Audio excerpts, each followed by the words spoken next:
যুবক, নবীদের কথা কাহিনী যদি আপনি পড়েন, বলেন তো আপনার রাসূল সাল্লাল্লাহু আলাইহি ওয়াসাল্লাম তাকে যারা সঙ্গ দিয়েছেন সকলেই যুবক ছিলেন। আবু বকর সিদ্দিক তাদের 27 বছর বয়স, 37 বছর বয়স ছিল। এই ওমরের আরো কম বয়স ছিল। আলী রাদিয়াল্লাহু 10-এর কাছাকাছি বয়স ছিল। হযরত আব্দুর রহমান ইবনে আউফ 30-এর মতো বয়স ছিল। যুবকরাই আল্লাহ রাসূলকে সহযোগিতা করেছেন।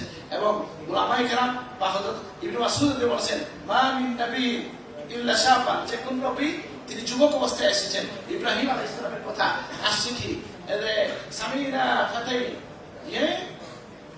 ইয়াজকুরুহুম ইউকালু লাহু ইব্রাহিম, তারা যখন বলছে যে এই মূর্তিগুলো মানবো কে, তারা বলছে হ্যাঁ এদের কথা আলোচনা করতে একটা যুবককে শুনতাম, তার নাম হচ্ছে ইব্রাহিম। তো ইব্রাহিম যখন দাঁড়ালেন তাওহীদের পক্ষে, তিনি কি বৃদ্ধ ছিলেন না যুবক ছিলেন?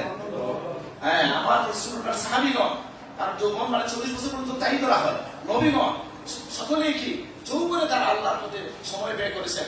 আমরা আহ্বান করি আপনাদের যৌবনের এই উষাদক নেই, আপনারা আল্লাহর পথের পথিক হন।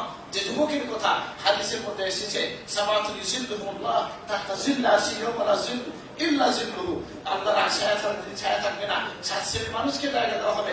এর মধ্যে ওই যুবক ওয়াশাবুন নাশআ ফি ইবাদাতিল্লাহ, যে যুবক আল্লাহর ইবাদতের মধ্যে নিজের জীবন কাটায়। ইন্নাল্লাহা ইউহিব্বু শাবান, ওই যুবককে আল্লাহ তাআলা করেন, পছন্দ করেন, যে কি করে তার জীবনটাকে কাটায় ফি তাআতিল্লাহ, আল্লাহর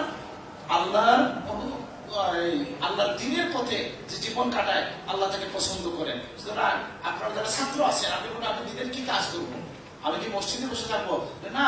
আপনি যখন আপনার উদ্দেশ্য ঠিক করে নবীজির হাদিস বলছে পড়বেন দেশের সেবার জন্য, নিজের পরিবারকে প্রতিপালনের জন্য, জাতিকে কিছু দেওয়ার জন্য, সেই সময় আপনার এই পড়াটা ইবাদত হয়ে যাবে। শুধু আপনার উদ্দেশ্য হবে যে আপনার নিয়তটাকে আপনি ঠিক করে নেবেন, আপনার টার্গেটটাকে আপনি ঠিক করে নেবেন। দুনিয়া অর্জনের জন্য এটা না হয়, আমরা যা করব আল্লাহর জন্য করব। আল্লাহকে পাওয়ার জন্য কি করতে হবে? সরাসরি আল্লাহকে কি দিবেন আপনি? মানবের, মানুষের, আল্লাহর সৃষ্টির প্রতি ভালোবাসা, সেবার মানসিকতা নিয়ে আপনি জ্ঞান অর্জন করেন, এগিয়ে যান, তাহলে আপনার এটাও ইবাদত হবে, আপনি ওই হাদিসের অংশ হয়ে যাবেন।